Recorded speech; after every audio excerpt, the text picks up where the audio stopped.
میخواهی که خوشبخت بودنت را حس کنی.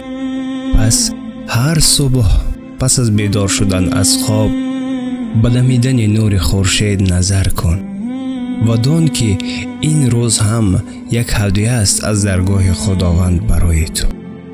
هر صبح در احاطه عزیزانت با شادی و خنده صبحانه میکنی. این است خرسندی، این است خوشبختی.